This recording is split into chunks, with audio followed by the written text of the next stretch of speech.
Добре дојдовте назад во единствениот подкаст посветен на стоматологијата во земјава, а и во регионот, така наречен дигитална стоматологија. Тука разговараме ги објаснуваме сите предности на една дигитализирана стоматолошка ординација во однос на оние кои што се уште работат по оние така наречени old school методи. Секако предностите се тука и за пациентите, но и за луѓето од фелата. Треба да се разграничи, односно да стане јасно за нас, за пациентите, ние што би требало да бараме во 21 век кога веќе влегуваме во стоматолошка ординација, на самите стоматолози, на оние кои што барем не знаат, да видат како им се олеснува животот и со тоа практично им се отвараат врати за повеќе пациенти и по функционална работа, ајде така да кажеме. Ова е 6-та епизода од Дигитална стоматологија. Со мене денеска повторно се доктор Томе Каркалашев и задниот техничар Викторија Поцева. Уште еднаш ви велам на двајцата добре дојдовте. Благодариме на поканата.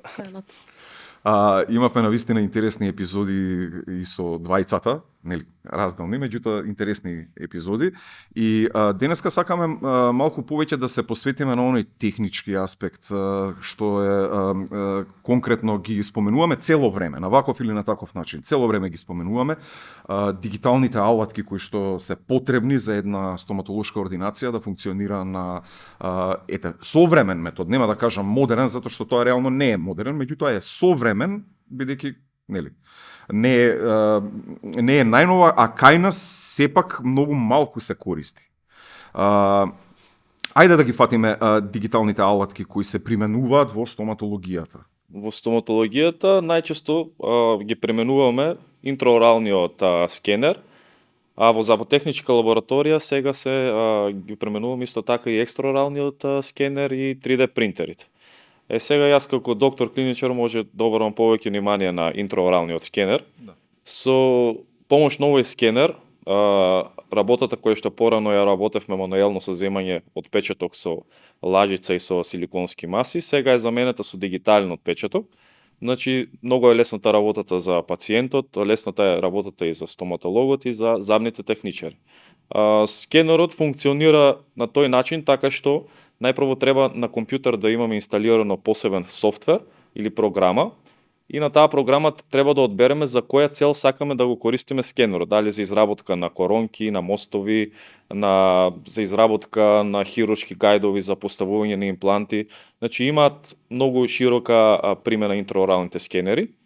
Скенирањето оди во 3 фази. Најпрво ја скенираме горната вилица или максилата кај пациентот. Втората фаза е скенирање на долната вилица или мандибулата и третата фаза е скенирање на оклузија или тоа е загризот, како пациентот ја затвара вилицата. Откако ќе завршиме со процесот на скенирање, ние овој скен го испраќаме во заботехничка лабораторија, така што самиот програм, самиот софтвер креира еден STL файл. Овој файл ние го испраќаме во заботехничка лабораторија и тука замните техничари со помош на CAD-CAM технологија и на посебен софтвер како ExoCAD ги дизајнираат новите заби. Во ред споменавме и чином минатата епизода дека токму со вас дека постои нешто што се вика екстраорален скенер. Може ли да го објасниме? Екстраоралниот скенер го користиме ние во забната техника, односно лабораторија. Има стоматолози кои што се уште не користат интраорален скенер и ни праќаат на оној класичниот начин на old school метод. Мерка со лажица и со силикон. Да. На тој начин ние пристапуваме кон земање на тој отпечаток, негово лиење, како што напоменавме и во претходните епизоди. Овде времето не се скратува, туку користиме повеќе и повеќе време за добивање на тој отпечаток во дигитална форма, за да пристапиме кон дизајнирање на идните коронки и мостови. Првично Како се користи? Еднаш го споменавме тоа, меѓутоа ајде да се навратиме на земањето на отпечатоците пред да се земат отпечатоците екстра. Екстраоралниот скенер функционира на тој начин што првично отпечатокот мора да биде излиен, да биде обработен. Потоа следува негово ставање во, односно скенирање во самиот интраорален скенер, со кој што се исто така обележуваат кои заби и коронки ќе бидат Направени, да. ќе бидат направени. И со самото тоа ние го добиваме потоа самиот добиваме виртуелен модел. Значи истото што го правиме со интраоралниот скенер, сега се добива само на друг начин. Само што процесот е многу подолг за разлика од интраоралниот скенер, каде го имаме во истиот момент фајлот и го отвараме и го веднаш го добиваме. Споменавме и претходно со доктор Марио Јурхар во една од претходните епизоди дека при изработката при земањето на тие отпечаточни маси, нели, прво дека негативната страна од тоа е дека има и пациенти кои што се гадливи, тоа да, се јавува еден рефлекс на гадење и повраќање што баш и не е пријатно за пациентите, додека кога работиме со интраоралниот скенер, главата на скенерот е многу мала и не е инвазивна и самата процедура е многу лесна и пријатна за пациентите и самата процедура трае многу кратко. Кратко, така. А исто имаше и друг многу битен момент, се сеќавам на тоа дека при транспорт на оние што се нели изработени тие отпечаточни маси земени по old school методот, додека се испратат, постои можност ако трае испораката подолго време да се деформира самата маса. Може да се деформира, да, масата и треба да се работи доста брзо. И друга работа е дека кога ќе земеме мерка на таков начин, не сме сигурни за прецизноста што може да ја добиеме за разлика од интраоралниот скенер, кај што работиме со прецизност од 99%, буквално да нема грешка. Ипак прецизноста е најбитна во изработките, дефинитивно. Така, и маржата за грешка, она исто што претходно го зборувавме. Да, на минимум. На минимум 99 саприка 80 и нешто проценти беше, ако не се лажам. Да, ја кажа прецизно, меѓутоа не се сеќам сега точно во моментот. Во претходната епизода споменавте многу интересна работа и претходно еднаш ја споменавте дигитално дизајнирана насмевка, Digital Smile Design, нели? Ајде малку да се, или холивудска, нели? После тоа што ја споменавме, ќе се навратиме и на таа. Ајде ако може да Па дигитално дизајнирана насмевка, тоа е едно ново лице во стоматологијата, еден нов концепт кој се јавува пред некои 15-20 години. За нас е прилично ново во светот, веќе го користат скоро секаде. Што значи дигитално дизајнирана насмевка? Тоа е една насмевка која што ние користиме различни параметри и критериуми, како што се лицето на пациентот, карактерот на пациентот, годините на пациентот, и според тоа утврдуваме какви заби сакаме да изработиме. Значи секоја насмевка е индивидуална и секоја насмевка на пациентот треба да биде во хармонија со неговото лице. А за да ја изработиме оваа дигитално дизајнирана насмевка, тоа сакам да прашам, што е потребно? Најпрвично ни е потребно да направиме многу слики од пациентот. Значи правиме слики од неговото лице, слики од насмевка, интраорални слики, слики со екартер, кај што освен забите ги гледаме и меките ткива. Потоа сите овие слики ние ги користиме во посебни програми и правиме анализи и мерења каде што ја добиваме формата на забите која што сакаме да ја постигнеме на крајот од нашата терапија.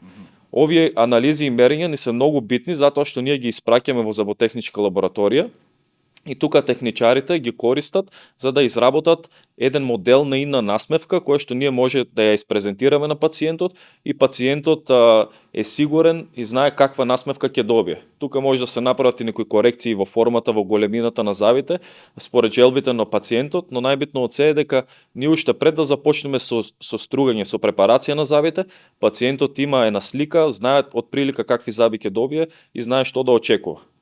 Так, значи баш така. Before and after, со тоа што нели се се го најава, ајде така да кажеме. Точно така. Технички аспекти исто така не се битни фотографиите кои ќе бидат испратени. Ние имаме страна на која зборувавме за тоа, за order form. Да. Таму нудиме опција каде што индивидуално самиот стоматолог може да додаде фотографии од пациентот, со тоа ни се олеснува комуникацијата меѓу стоматологот и нас како техничари. Откако ќе ги добиеме фотографиите и ќе ги погледнеме, ние знаеме точно за што станува збор, каков дизајн, какви потреби има самиот пациент за изработка. Многу полесно ни е одредувањето на медијалната линија, односно е битна за инцизивите, канин линијата за поставеноста на канините, линијата на насмевка. Значи, само да разјасниме, вие како забни техничари ја изработувате онаа фотографија што би требало да биде како финална, или тоа го прават стоматолозите или заедно? Целиот процес го почнува стоматологот, а продолжува кај забниот техничар. Значи, најпрво сликите ги прави стоматологот, некои забни ординации дури имаат и своји фотостудија, кај што се сликаат пациентите, се снимаат видео од пациентите, како разговараат, како се смеат. Тука ја гледаме и линијата на насмевка на пациентот, дали тој има изразена линија на насмевка, каде што освен забите се гледа и многу и гингивата. Откако ќе ги направиме овие слики, ние користиме посебни софтвери. Тоа сакав да прашам. За ова сигурно се потребни некакви си софтверски решенија, да кажеме. Имаме софтвери како што се Keynote и PowerPoint, кои што ги знаат скоро сите, но постојат и многу други професионални софтвери, каде што можеме дигитално да ја дизајнираме насмевката. Овде ги користиме овие потребни мерења и параметри и дизајнираме насмевка и знаеме буквално колку треба да биде должината и ширината на секој заб. Потоа, овие мерења ние ги пренесуваме во заботехничката лабораторија, каде што таму забните техничари продолжуваат со дизајнот на забите во друг софтвер, како што е Exocad, и прават еден модел на идна изработка, на идните заби, тој се нарекува исто така и mock-up, кој што тој модел тие ни го враќаат нас во ординација и ние можеме да им го испрезентираме на пациентите. Сега, интересно е за пациентите дека тоа што овој модел ние можеме да го пренесеме во устата на пациентот со посебни материјали, тие се еден вид на пластичен материјал кој што се суперпонира, се поставува врз забите на пациентот и пациентот може во реално време да види како ќе изгледаат неговите заби уште пред да се започне со било каква препарација, било какво струјање. Како што кажав, тука пациентите може да ги кажете своите желби, дали мислат дека забите се многу големи или многу мали, дали сакат да ја променат формата и обликот на забите. И кога пациентот ќе биде задоволен, кога ќе знае што сака, ние правиме нови слики и изимаме нов отпечаток кој што пак го праќаме во заботехничка лабораторија и тука веќе се почнува со изработката на трајните порцелански заби. Значи, целиот процес е многу предвидлив и пациентот знае буквално што ќе добие уште од самиот почеток. Го гледа фактички финалниот резултат. Значи, порано изненадувањето се случувало на крајот, кога ние ќе ги цементираме готовите конструкции, сега изненадувањето се појавува на почетокот уште кога ги изработуваме овие привремени пластични заби, затоа што пациентот има една визија и знае што ќе добие. Како обично реагираат пациентите? Па најчесто се изненадени, се изненадени затоа што многу од нив не очекуваат толку драстични промени и исто така насмевката го променува цел лик, значи цело лице на пациентот. Така. Значи го објаснивме тука значењето на before and after што го споменавме. Што е линија на насмевка? Што представува линија на насмевка? Значи, кои се, да речеме, совршени пропорции на забите? Линијата на насмевка ни е многу битна кога сакаме да дизајнираме на дигитално дизајнирана насмевка. Кога зборуваме за линија на насмевка, мислиме на соодносот помеѓу забите, гингивата и устните на пациентот. Така кога ќе кажеме пациент со ниска линија на насмевка, тоа значи дека еден пациент кога ќе се насмее, ние ги гледаме само горните предни заби на пациентот. Пациент со средна линија на насмевка, освен забите, минимално гледаме и дел од гингивата или непцето на пациентот, додека пациенти со висока линија на насмевка се пациенти кај што имаме многу изразена гингива, таа исто се нарекува и гами смайл. Тоа е веќе кај пациенти кои што гингивата се гледа повеќе од 2 до 4 мм и тоа не е баш естетски пријатно и е многу битен податок до кога се дизајнира насмевката, затоа што ние можеме да му презентираме на пациентот и можеме да го советуваме што треба да направи за да ја избегнеме таа гингивална насмевка. Тука постојат повеќе процедури како што е хируршка терапија на гингивата, каде што се отсекува дел од гингивата и се продолжуваат коронките, клиничките коронки на пациентот. И така добиваме малку подолги заби и се замаскирува оваа гингивална насмевка, значи немаме толку изразена гингива. Ги добива значи оние пропорции Точно така. Да, сега споменавте мокап. Сега знаеме што е мокап, меѓутоа што е дентален мокап? Ајде ако можеме да го објасниме. Така ли се нарекува? Што е мокап, ако може да... Со претходни мерења од страна на стоматологот, кои ние ги добиваме. Вие ги дизајнирате коронките, нели, кои би требало да одговараат на лицето на пациентот. Јас така тоа го разбирам. Мокап представува еден дизајн на идна насмевка и тој представува еден модел како би изгледале забите на самиот крај од изработката на порцеланските коронки и мостови. Значи тој модел ние можеме, како што кажеш, да го суперпонираме, да го искористиме за да им презентираме на пациентите и да знаат точно какви заби ќе добијат. Со тие тест коронки тие имаат можност да увидат дали и се допаѓа формата, пошто искрено секогаш на прво место иде задоволството на самиот пациент покрај можностите за кои што може да се изработат коронките. Доколку не се допаѓа формата, доколку пошто ние се водиме според формата на коронките пред препарација, на природната форма. Но доколку дојде до несогласување, едноставно не се допаѓа таа форма, имат можност за промена и за нова форма, нов облик, нова големина, подолги, пократки. Мокапот е многу корисен кај пациенти кои се скептични, кои се несигурни што ќе добијат, бидејќи на овој начин тие гледаат конечната изработка и представува еден вид на мотивација за пациентите за да започнат со самата процедура. Имаат увид за тоа што би добиле за крај, како би изгледал финалниот продукт. Финалниот продукт, токму така. Значи сликата што ја гледаат на крај, како би изгледало по интервенцијата, може да ја наречеме интервенција? Да. По интервенцијата, значи тоа е мокап и интересно да подсетиме уште еднаш за оние кои што подоцна се вклучија, дека при old school методите не постои мокап. Значи не може да се види како изгледа нели по интервенцијата, туку дознаваат откако веќе ќе биде тоа направено. Ќе бидат готови коронките. Да. И тука веќе незадоволство. Да, и после има многу се големи, многу се мали завите, не сакав такви зави. Следува постапка од почеток се.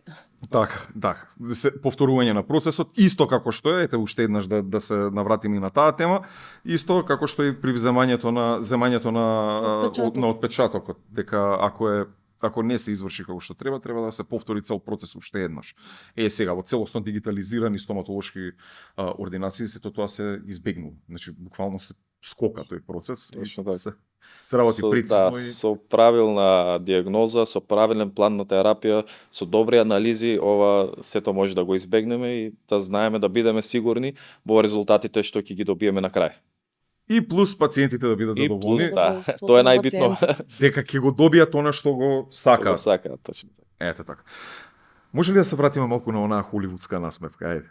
Да, па холивудската насмевка, кога ќе кажеме холивудска насмевка, мислиме на заби кои се бели, сјајни заби кои се подредени. Сега за да ја изработиме таа холивудска насмевка, најчесто стоматологот користи бои, тоа се наречени блич бои, тоа се екстремно бели бои кои што ги нема во природата, не постојат такви заби кои што се толку бели. Ова представува еден вид на тренд, на мода, се повеќе луѓе од јавниот свет, глумци, ТВ водители ги прават овие. Ги изработуваат овие заби. И за да направиме холивудска насмевка, како што кажував претходно, најпотребно ни е прво да направиме добра анализа, добра план на терапија.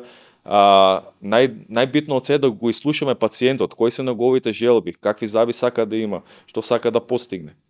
Откако ќе го знаеме тоа, ние можеме да започнеме со процесот на холивудската насмевка. Има два начина да се изработи оваа холивудска насмевка. Едниот е директно во самата стоматолошка ординација, каде што ние стоматолозите ја изработуваме со помош на композити или народно кажано пломби. Значи постојат пломби со екстремно бела боја и со помош на овие пломби добиваме еден таков визуелен ефект на блескава и на сјајна насмевка. Оваа процедура може да се заврши во еден ден, е многу поевтина од втората процедура или од холивудската насмевка која се изработува со порцелански ламинати. Но недостаток е тоа што овие пломби после некое одредено време, 2 до 4 години, може да ја променат нивната боја, не се толку цврсти како порцеланот, може да дојде до нивно кршење но сепак се прифатени од пациентите затоа што забите не треба да ги стругаме воопште. Значи ние можеме буквално да поставиме композит врз забот и да го бондираме, да го залепиме и да пациентот да си функционира сосема нормално. Другите изработки кои што се прават во забна техника се порцеланските ламинати. Тие ги знаат, луѓето ги знаат како тенки лушпи. За да ги изработиме овие порцелански ламинати, треба најпрво да го информираме пациентот дека забите треба минимално да ги состружиме. Значи, колку и да е тоа минимално, сепак тој заб ќе биде препариран и останува препариран до крајот на животот. Што значи тоа? Ние после 10 години или 15 години може ќе треба да ги замениме овие порцелански ламинати и тоа ќе треба да го правиме до крајот на животот на пациентот. Значи, еден препариран заб е препариран за цел живот. Има многу пациенти кои се одлучуваат на втората опција, затоа што со овие ламинати постигнуваме многу подобра естетика, но како што кажав, треба да ја гледаме и другата страна, дали е потребно ние да ги стругаме забите по секоја цена за да направиме таква насмевка или не. Тука тоа е се одлука на пациентот.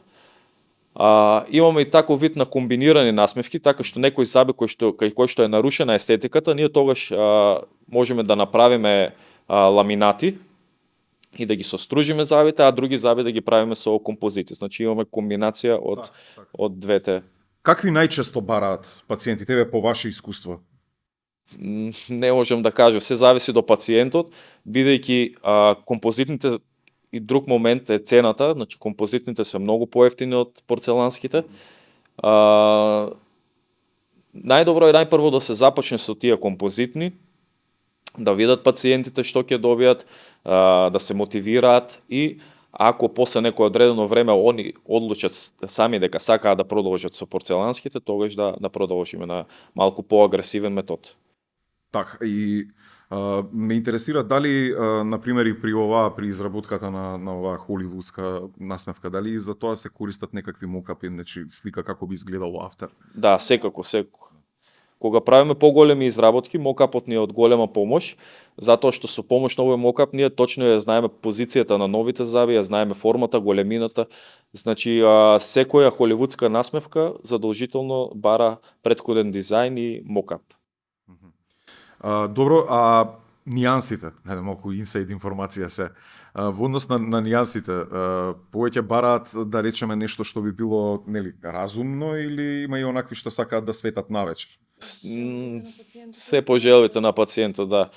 Има помлади луѓе кои што сакаат екстремно бели заби, тука можеме да изработиме такви близи заби, но кај повозрасни пациенти, како што кажав, значи при самиот дизајн на смевката, се избираат форми кои што одговараат на нивната возраст и на нивниот пол.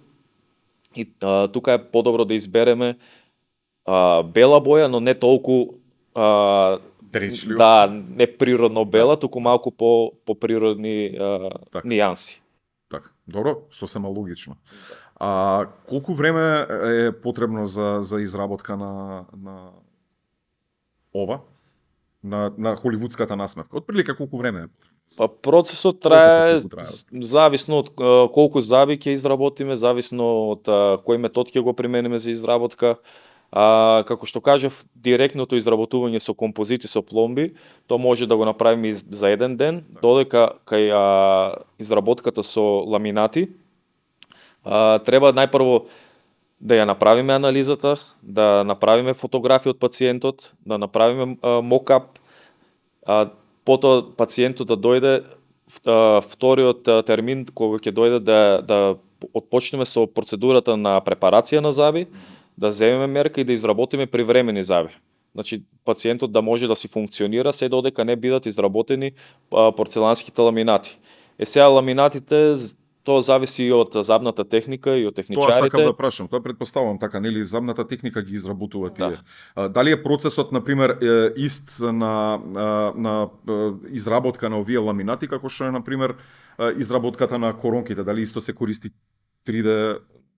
Се користи, да, но кај ламинатите, бидејќи тие се наоѓаат на предните зъби и тука се бара многу висока естетика, освен компјутерската изработка, пак мора да имаме и дообработка, како што е фарбање, боење, за да добиеме некој ефект на поприроден и пожив зъб. Значи ова одзема најмногу време. Секој ламинат, значи секој порцелански ламинат мора забниот техничар да го обработи, да го исполира и кога ќе бидат спремни да ни ги донесе на нас, за да ние можеме да ги цементираме. Пред цементирањето ние исто така проверуваме дали ламинатите не легнуваат добро, дали можеби треба да се направат некои дополнителни корекции. Исто така и пациентот ги гледа ламинатите, ние можеме да ги залепиме со еден привремен лепак за да може да види како ќе изгледале тие. Да. Откога пациентот ќе се согласи, откога веќе се е како што треба, почнуваме со процесот на лепење или на цементирање на ламинатите. Ова е малку подолг процес, затоа што секој зъб мора да се лепи еден по еден, внимателно, за да немаме вишок на цемент, за да можеме да го поставиме ламинатот на точно определеното место, за да добиеме зъби кои што ќе бидат прави, нема да бидат искривени. Так. Дали за ова е потребно време, како уште еднаш јас би се извинувам, меѓутоа сосема како лаик ве прашувам дека не ги знам овие работи. Дали при изработката ета конкретно на ламинатите да се задржиме, дали исто се користи ден-два колку и да беше потребно како за оние тест коронки кои што се користат, нели, за да се види како налегнат. Дали е потребен истиот тој временски процес или веднаш утврдува пациентот? Генерално ние можеме овие времени зъби да ги оставиме кај пациентот и да го оставиме пациентот неколку, па дури и недели, 1 до 2 недели, за да тој да може да види како ќе функционира. Најпрво тоа, да види фонацијата, дали тој може да разговара и дали може правилно да ги изговара сите букви. Исто така да ја види реакцијата од неговите пријатели, од неговата фамилија, што мислат тие за новата насмевка. Така. Откако пациентот ќе биде сигурен и ќе знае што точно сака да промени, следниот термин кога ќе дојде кај нас, може да ни ги каже тие информации и ние тие информации подоцна ги пренесуваме кај забните техничари и со тоа знаеме точно што треба да се изработи. Так, и се изработува она финална, нели, форма која што потоа се цементира, односно лепи. Да. И дебелината на порцеланските фасети фактички изнесува од 0,5 до 1 милиметар, иако тоа е прилично многу тенко и мало, е потребен ипак период за самиот пациент, како што кажа и докторот, да се навикне и за самата фонација и за самото функционирање. Ние закажуваме на почетокот почести контроли, за да видиме да не има некој зъб кој е висок, кој што смета, да видиме да не треба нешто дополнително да се коригира. Најбитно е пациентот да го советуваме како да одржува орална хигиена, да го советуваме да доаѓа на редовни контролни прегледи на секои 6 месеци. Дали откако ќе бидат ставени, се извинувам што ви ускокнав, дали откако ќе бидат ставени тие ламинати, веќе кога споменавме орална хигиена, дали се потребни некои дополнителни средства за одржување или хигиената може да се одржува на ист начин како што и треба да се одржува кај нормалните природни зъби.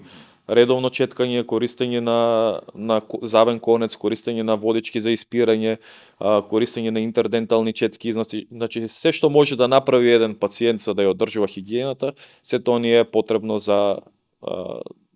да го прави.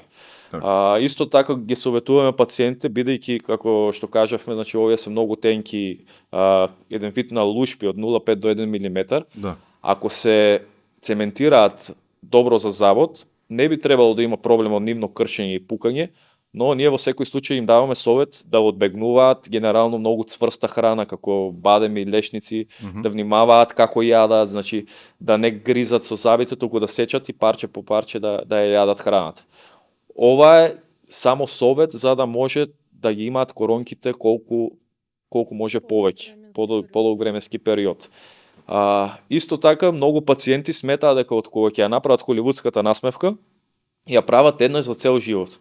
Тоа е голема грешка, значи ние мора од старт да им кажеме дека секој зап нема рок на траење. Секој зап колку што зависи од стоматологот, зависи од тоа колку еден пациент ќе одржува, ќе обрнува внимание и ќе одржува орална хигиена, како што кажам, ќе доаѓа на редовни прегледи. Ако еден пациент не внимава, дури ние да ја направиме најубавата холивудска насмевка, таа нема да биде за долг временски период. Во странство е веќе во скандинавските земји и пошироко низ светот, доаѓа до една селекција на пациенти, така што дури и пациентот да сака холивудска насмевка, ние го ставаме на еден тест период. Тој тест период трае неколку недели до месеци, каде што гледаме дали пациентот обрнува внимание на зъбите, дали има здрави непца, здрава гингива. Ако одлучиме дека пациентот може да продолжи со терапијата, продолжуваме. Ако гледаме дека пациентот е незаинтересиран, не обрнува внимание, тогаш се прекинува самиот процес на изработка на холивудската насмевка, затоа што знаеме дека за неколку години ќе се врати пациентот и само ќе видиме многу полоша насмевка од таа што сме ја направиле. Тука се јавува прво проблем кај пациентите, тие се незадоволни, се јавува проблем со стоматологот и финансиски тие џаве имаат плаќено пари. Да. Значи, колку што е важен квалитетот на изработка на таа холивудска насмевка, исто толку е битна и самото одржување на хигиена. Изворот на пациентот. Ние како стоматолози не треба да бидеме алчни, да изработуваме холивудска насмевка на секој пациент по секоја цена. Бидејќи тоа може да се врати многу негативно. Негативно, точно така. Негативно. Тоа е баш во маркетингот, нели, негативниот глас, после тоа многу лесно се шири. А и да не е ваша вина, значи, нели, вие сепак гарантирате за некаков си квалитет на производите. Да. Така да, ако не одржува пациентот, пак може да излезе, што кажувате, лошо и после вие да бидете посочени После како ние сме криви. Вие сте криви. Така. Секогаш другиот е криво. Така е. Доктор Томе Каркалашев, замниот техничар Викторија Пуцева, ви благодарам уште еднаш што бевте дел од дигитална стоматологија. Благодариме на поканата. Се гледаме секако во следни прилики, останете повторно со дигитална стоматологија, со единствениот подкаст посветен на стоматологијата во Македонија и пошироко, тука ќе кажам, и се гледаме повторно за 2 недели.